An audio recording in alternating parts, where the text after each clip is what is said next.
لنهلكن الظالمین ولنسکننکم الارض من بعدهم ذلک لمن خاف مقامی وخاف وعید.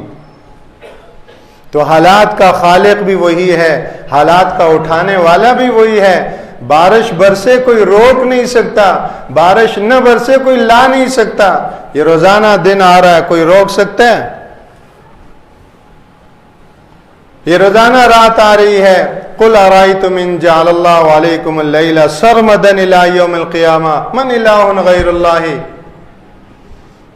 تو انبیاء کرام اور آخر میں رسول پاک صلی اللہ علیہ وسلم کی تعلیم یہی ہے. اس لیے ہم خود بھی اللہ جل شانہ کے حضور توبہ تائب ہوں، رجوع کریں، اپنے گھروں میں اس کی آواز لگائیں، اپنے گھروں میں بیوی بچوں میں اس کی بات چلائیں.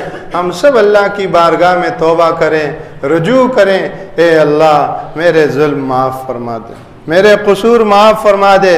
میری ذات، میرا گھر تیرے دین کے مٹنے میں کتنا استعمال ہوا اور دین کے مٹانے والوں میں اس نے کتنا حصہ ڈالا. ہر ایک اپنا محاسبہ کرے. کوئی بڑے زیادہ اللہ کے دین کو مٹانے والے ہیں، لیکن کہیں ایسا تو نہیں کہ چندہ میرے گھر نے بھی دیا، میرے گھر سے بھی دین مٹا، مجھ سے بھی دین مٹا. تو اس طرح دین کے دشمنوں اور دین کے مٹانے والوں کے ساتھ میرا گھر بھی شریک رہا.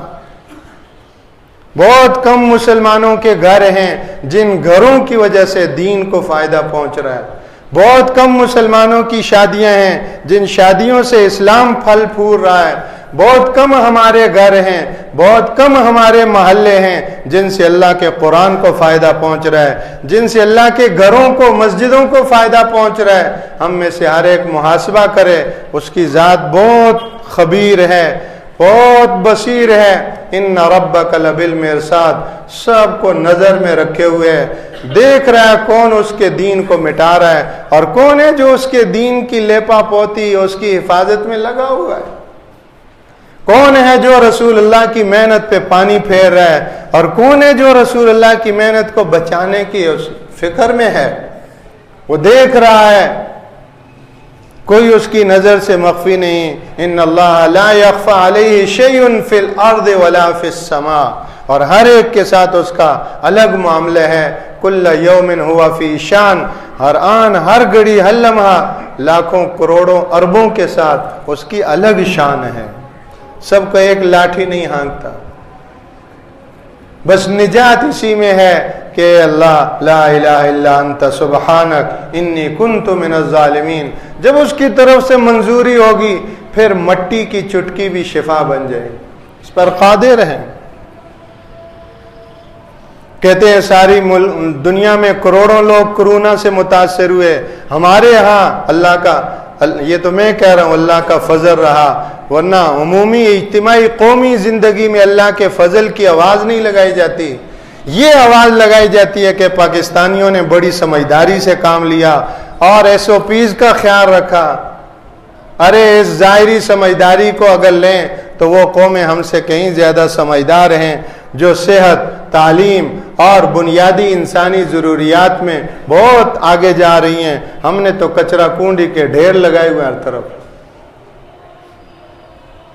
ڈیفنس کی طرف جائیں اور باہر ادھر ادھر کے علاقوں میں جائیں یا جہاں سے وزیروں کی آمد و رفت ہو ان سڑکوں پہ تو جھاڑو پونچھا لگے گا، لیکن اندر جہاں عوامی زندگی ہے وہاں تو جو حالت ہے ہمارے سامنے نہیں. ہماری سمجھداری نے نہیں بچایا، اللہ کے فضل نے ہمیں بچایا ہے، اللہ کے کرم نے ہمیں بچایا ہے اور ہماری پردہ پوشی رکھی ہے. اللہ کے فضل کے گن گائیں اور اس اللہ کی طرف متوجہ ہوں اور اس اللہ کی طرف متوجہ کریں. اس اللہ نے بچایا اس لیے بچے ہیں. اللہ کے رسول صلی اللہ علیہ وسلم کی ایک بڑی عجیب دعا ہے. غزوہ خندق کے موقع پر ایک صحابی نے پوچھا ہے اللہ کے رسول اس نازک موقع پر کیا مانگیں اللہ سے. غزوہ خندق پڑھیں کیسے حالات تھے. ان نازک، انتہائی خوف و ہراس اور ایسے نگفتہ حالات میں اللہ کے رسول کیا پڑھیں. آپ نے ایک دعا تعلیم فرمائی، اللہم استر عوراتنا، اللہم استر عوراتنا وآمن روعاتنا. کتنی مختصر ہے، سارے مجمع کو یاد ہو گئی. اللہم استر عوراتنا وآمن روعاتنا، اے ہمارے اللہ ہمارے عیبوں پر پردہ ڈال دے، ہمارے عیبوں کی پردہ پوشی فرما۔ آج ہمارے انفرادی عیب ہیں، اجتماعی عیب ہیں، آج ہمارے ملکی عیب ہیں، ملکی طور پر اے اللہ ان تمام نیچے سے لے کر اوپر تک کے ہمارے حکمرانوں کے، ہمارے عوام کے، ہمارے جو بھی عیب ہیں اے اللہ ساری دنیا سے، دشمنوں سے، اعداء سے ان کو کیا کر دے؟ چھپا دے۔ اللہم استر عوراتنا، اے اللہ ہمارے عیبوں کی پردہ پوشی فرما دے، ہماری کمزوریوں کو غیروں کے سامنے اے اللہ ننگا ہونے سے بچا لے، جو ہماری کمزوری ہیں، قومی ہیں، انفرادی ہیں، اجتماعی ہیں، اے اللہ ان کمزوریوں کو غیروں کے سامنے کھلنے سے بچا لے، چھپا لے ہمیں۔ اللہم استر عوراتنا وآمن روعاتنا، اے اللہ ہمارے خوف، ہماری گھبراہٹ اور ہماری بے اطمینانی کو اطمینان اور سکون اور امن سے بدل دے۔ تو حالات کا بدلنے والا وہ اللہ ہے، اللہ اس خوف اور گھبراہٹ کے حال کو امن و سکون اور اطمینان کے حال سے بدل دے۔ صحابی کہتے ہیں ہم نے اس دعا کا اہتمام کیا، ایک آندھی چلی، دشمنوں کے خیمے اڑ گئے اور ان کی ہنڈیاں الٹ گئیں اور سارے لشکر میں سراسیمہ پھیل گیا، اللہ نے غزوہ خندق کے موقع پر ایسی مدد فرمائی۔ تو آج کے ان حالات میں ہم اس دعا کا بھی اہتمام کریں، اپنی ذات کے لیے انفرادی ہو تو اللہم استر عوراتی وآمن روعاتی، اور اجتماعی طور پر سب کے لیے ہو، سب کو شریک کیا دعا میں تو یوں مانگیں اللہم استر عوراتنا وآمن روعاتنا، اللہم استر عوراتنا وآمن روعاتنا۔ ایک اور دعا اس کا بھی ہم اہتمام کریں۔ اللہ کے رسول صلی اللہ علیہ وسلم نے خوف، دشمن کی طرف سے طرح طرح کے حالات، اس موقع پر اس دعا کی بھی تلقین فرمائی، اللہم انا نجعلک فی نحورہم ونعوذ بک من شرورہم، اے اللہ ہم دشمن کے سامنے اللہ تجھے ہی کرتے ہیں، ونعوذ بک من شرورہم، اور ان کی تمام چالوں اور ان کے تمام شرور سے بچ کر تیری حفاظت چاہتے ہیں۔ اللہم انا نجعلک فی نحورہم ونعوذ بک من شرورہم، ظاہری تدبیروں کے ساتھ، ظاہری حفاظتی اقدامات کے ساتھ، اصل جو چیز ہے وہ یہ ہے ان مسنون دعاؤں کا اہتمام ہو۔ ظاہری تدبیر کریں لیکن نظر اللہ کی ذات پر ہو، ماسک لگائیں لیکن ہوگا وہی جو اللہ کو منظور ہوگا،